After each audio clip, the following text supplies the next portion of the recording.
Coming up on West Dakota Fox News at 9, a disturbing viral video out of Williston now has police attention. Plus, a scary Snapchat that originated in Virginia causing a massive lockdown at Mandan High School today. But first, a major announcement out of Congressman Kevin Cramer regarding a possible run for Senate. This is West Dakota Fox News at 9 with Molly Martinez and meteorologist Henry Blakes. Your first news of the night starts right now on West Dakota Fox News at 9. Good evening, I'm Molly Martinez. Tonight we're learning Congressman Kevin Cramer does not plan on unseating Heidi Heitkamp in the U.S. Senate. The decision comes after a meeting with President Donald Trump. In that meeting, Cramer says the president encouraged him to run, but after deliberating with his family, Cramer says now is not the right time.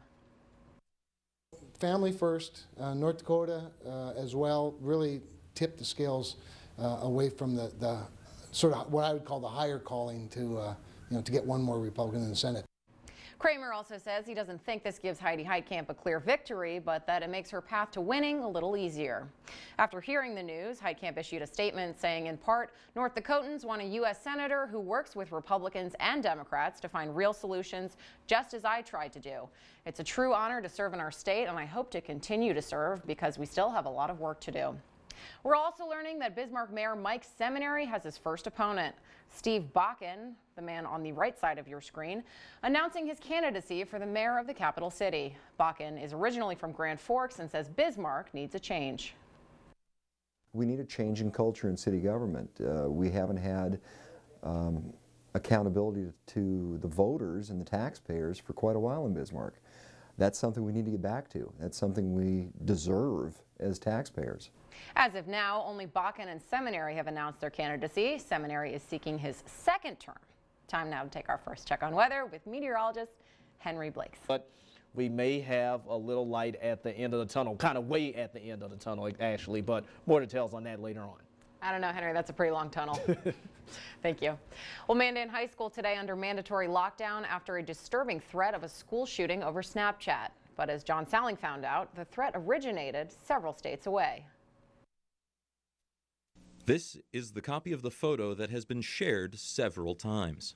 In this instance, it was just a shared message throughout Snapchat that ended up in North Dakota, and it just happened to end up in Mandan. Laura Fitzgerald says her son Elias Fitzgerald, an avid hunter, took a photo of guns before a recent hunting trip.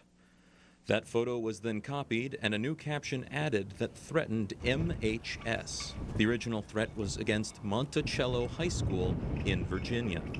And that's the challenge that a lot of schools face is with social media.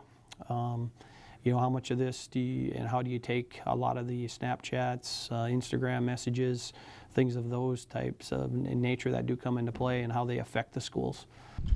Albemarle County Police Department in Virginia say that the individual believed to have edited and posted the photo has since been arrested, but the photo continues to circulate online.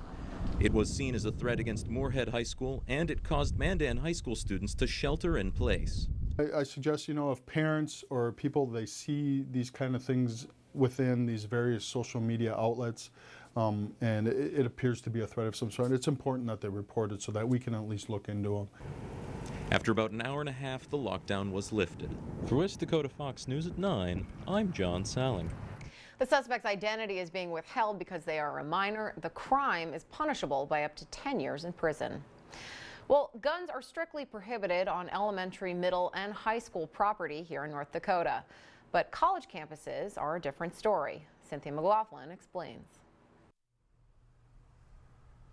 The right to carry, a discussion with no mutual grounds. That's such a touchy subject nowadays, especially since it's 50-50, the controversy, and you have the one people who think one way who are really for it, and you have the people who are really against it. So it's kind of like there's no middle ground, it seems like, to have a fair discussion. The State Board of Higher Education is discussing its policy in regards to possessing firearms in state-owned buildings. The right to have a gun comes to you alone from God, and no one should take that right away from you. So if it's argued that a college is state property, well, if it's state property or if it's funded by the state, that's our money. So if it's your money, you should be able to carry a gun anywhere that you're paying for. Students remain divided. What do you need a gun for on campus? You can have them off campus, of course. And like, if you live here, then, I mean, find an alternative, a lockbox or something somewhere. I mean, it's unsafe. You don't need it. It's not required for life. I think you should have special training and discipline in order to be able to carry a concealed carry, but I believe that certain people should be allowed. And some would even feel the need to transfer schools if firearms were allowed in residence halls. Yeah, kinda. I don't know who's gonna just randomly pop up with a gun and shoot somebody. I mean, it's unsafe, so. For West Dakota Fox News at 9, I'm Cynthia McLaughlin. Well, it could be a while before we know where marijuana dispensaries will be opening here in North Dakota. According to the law, there can only be 8 statewide, and determining where those 8 will be is based off who applied for a permit. The 2 entities that are selected to be registered then would be able to meet with the department, and we'd be able to firm up a better date on when dispensary applications would be open. This afternoon, a small sign of headway. The State Health Council approved the administrative rules for the program, but we're not in the clear yet. The approval is contingent on a yes from the Attorney General's office. If all goes well, patients should have access in 2018. Right now, the timeline that we have has usable marijuana available for qualifying patients near the end of this calendar year, right in the October, November, December range. The Attorney General says there will be an opinion on the proposed rules by the end of the month. Well, trending tonight, a disturbing cell phone video of a woman and 2 kids in Williston is going viral.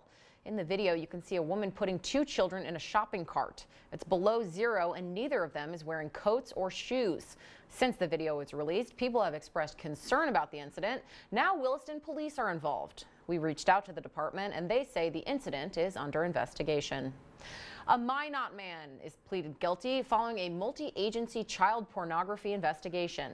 54-year-old Edwin Herba pleaded guilty today to 1 count of promoting an obscene performance by a minor and 2 counts of possession of prohibited materials.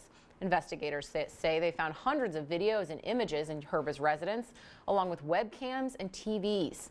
The judge ordered a pre-sentence investigation. He'll be back in court in March. Meantime, the Burleigh County Sheriff's Department say they've made an arrest stemming from a chase this weekend. At the time of the pursuit, 36-year-old Patrick Johnson had warrants out for his arrest in Cass County. Johnson was found this afternoon west of Mandan.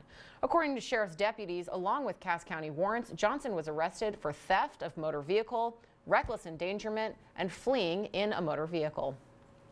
Well, someone in North Dakota is sitting on a small fortune, and they might not even realize it.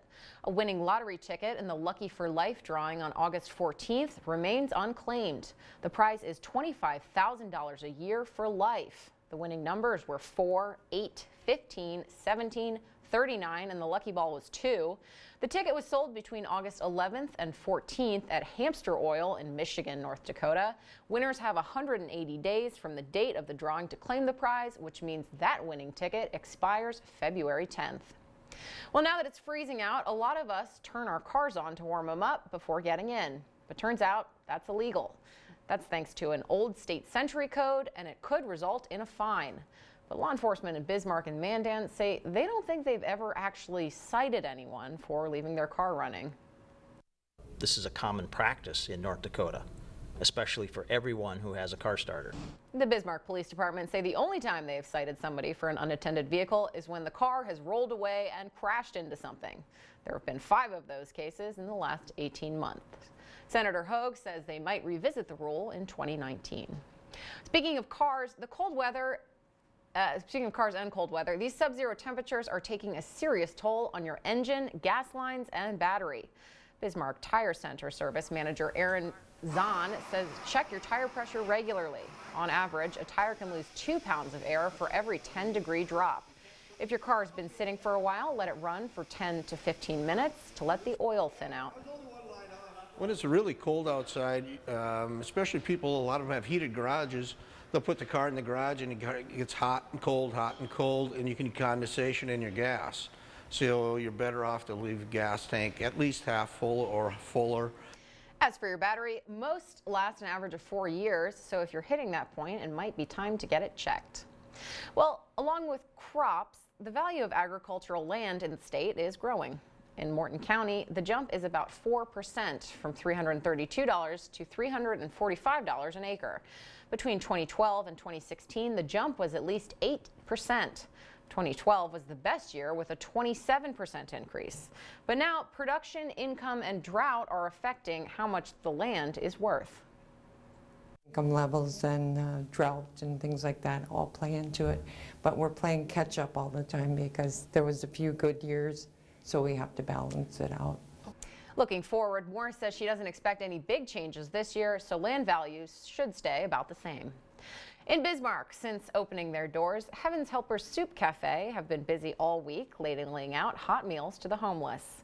Mark Meyer, the executive director of the Soup Cafe, said once the roads get cleared, the elderly and the working poor should come in and enjoy a meal. When we operated for those 6 years at our old location, one thing we could count on was the beginning of the month was a lot slower than the end of the month, as people ran out of money, out of food stamps, that sort of thing. The cafe has been serving about 100 people a day. If you'd like to donate or help or volunteer, you can search Heaven's Helpers Soup Cafe on Facebook. Welcome back. Federal immigration officials are now targeting convenience stores in hopes of finding undocumented workers. 7-Elevens around the country were raided yesterday. Employees can be fined and charged in criminal court if they are found to be non-compliant. 21 people suspected of being in the United States illegally were arrested in the sweeps. In Southern California, time is running out on search and rescue missions following rounds of deadly mudslides. Fox News correspondent Adam Housley has more from Los Angeles. Hundreds of rescue workers digging frantically trying to find survivors of the deadly mudslides here in Southern California. They're using dogs, helicopters, and heavy equipment, but it's going slow, hampered by blocked highways, down power lines, and roads that have turned into rivers of mud. Oh, we have plenty of mud in the backyard, all in the front. Our cars are wedged in by mud. Our car actually was moved by the mud up against our house. The town of Montecito, a wealthy seaside community, was hardest hit. Many of the homes belong to celebrities, and they're out assessing the damage along with their neighbors. There used to be a fence right here. That's my neighbor's house, devastated. As rescue workers focus on the house-to-house search, some locals are asking questions about when they'll be able to return to their homes, while others are looking for neighbors and loved ones, sharing their stories of survival. There was a moment where I turned and apologized to my folks because I didn't force them to evacuate. So there was a really emotional moment. But there isn't a quick fix for all this mud and debris, and authorities are asking folks here to be patient. I can understand because it's a big mess, and they just don't want a chance something happening to us here. The health department in the area has warned locals about the possibility of tainted water due to the mudslides, and boiling notices have been put out for a couple of locations, including Montecito. In Los Angeles, Adam Housley, Fox News. Let's throw it over now to meteorologist Henry Blakes for a full look at our forecast. Hey, it wasn't all that warm today. 2 thieves are at large tonight after pulling off a $5 million jewelry heist from the Ritz-Carlton in Paris. 3 of the 5 robbers have been arrested. Police say the group used hatchets to break into the jewelry storefront. They say the bandits got away and they took off on motorcycle. Over now to another precious gem. Meteorologist Henry Blakes. Well, I don't know about that. When you see these temperatures, it's actually 20 below right now at 8:27 Mountain Time in Dickinson. Bismarck 10 below. Yeah, this gives you an idea of what we're going to be waking up to. Temperatures near 20 degrees below zero. Dickinson, surrounding areas possibly waking up to a few snowflakes as you start out the day. Snow chances early in the morning for Bisman as well before becoming partly sunny. Those are your highs. Not very high until Sunday, and then not again until next Wednesday and Thursday. Wednesday, Thursday next week look good, but I just wish I could switch those days with Saturday and Sunday right now. Yeah, it's looking like we're going to be spending the weekend indoors. Yeah, that's what it looks like. I also take back that precious gem comment. I do not like that forecast. See you tomorrow.